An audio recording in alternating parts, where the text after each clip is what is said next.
Everyone. इस video में हम रीट लेवल 1 और रीट लेवल 2 की भाषा द्वितीय के अंतर्गत जो लिटरेरी टर्म्स वाला टॉपिक है उसमें एक महत्वपूर्ण टॉपिक है एलिजी। एलिजी का एक संपूर्ण पीडीएफ मैंने तैयार की है। इस पीडीएफ को ही मैंने रीट 2021 के समय पढ़ा था। इस पीडीएफ से एक प्रश्न आने की पूर्ण संभावना है। सबसे पहले है एलिजी। एलिजी का आप हिंदी में ऐसा समझ सकते हो कि एक ऐसी दुख भरी कविता है जिसमें हम किसी अपने मित्र या किसी खास अजीज की मृत्यु के उपलक्ष्य में या उसकी याद में लिखते हैं तो उसे कहते हैं एलिजी।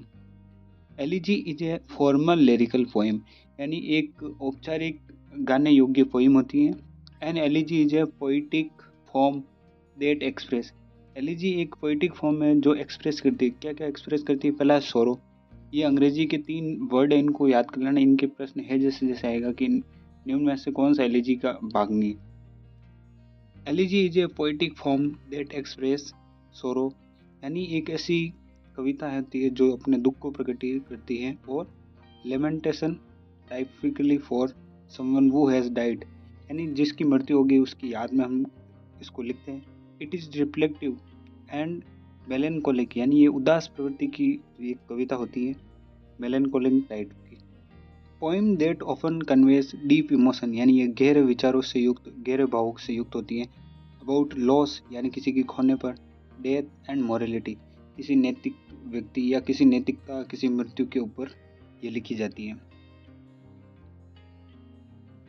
जो एलिजी होती है, एलिजी में laments the death of someone beloved friend और पब्लिक फिगर, यानी इसमें लेमिनेट यानी उदास प्रकट की जाती है किसी खास व्यक्ति के, किसी दोस्त की मृत्यु के ऊपर।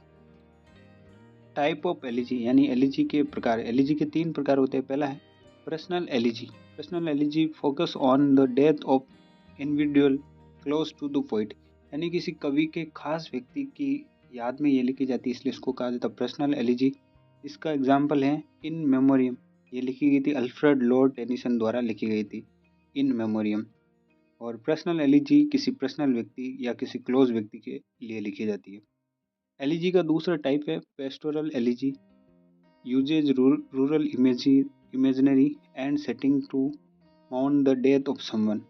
इसमें देहाती क्षेत्र का प्रकट किया जाता है और किसी की मृत्यु के ऊपर शोक प्रकट किया जाता है।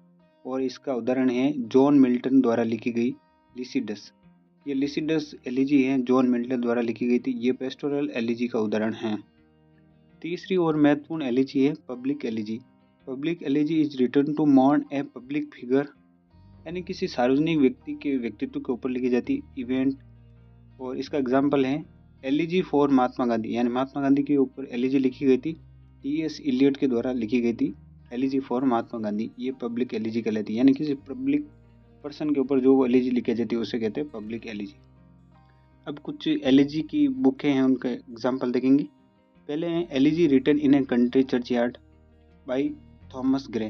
थॉमस ग्रे द्वारा बेहतरीन एक एलिजी लिखी गई थी, elegy written in country churchyard.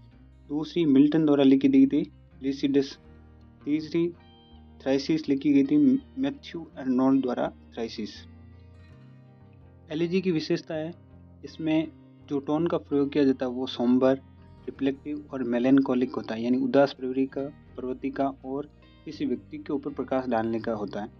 इसमें जो स्ट्रक्चर होता है, इसका structure typically written in a formal, यानी फॉर्मल लैंग्वेज में लिखा जाता है, एंड एलिवेटेड लैंग्वेज, यानी किसी दुख भरी और भावुक भाषा में लिखी जाती है।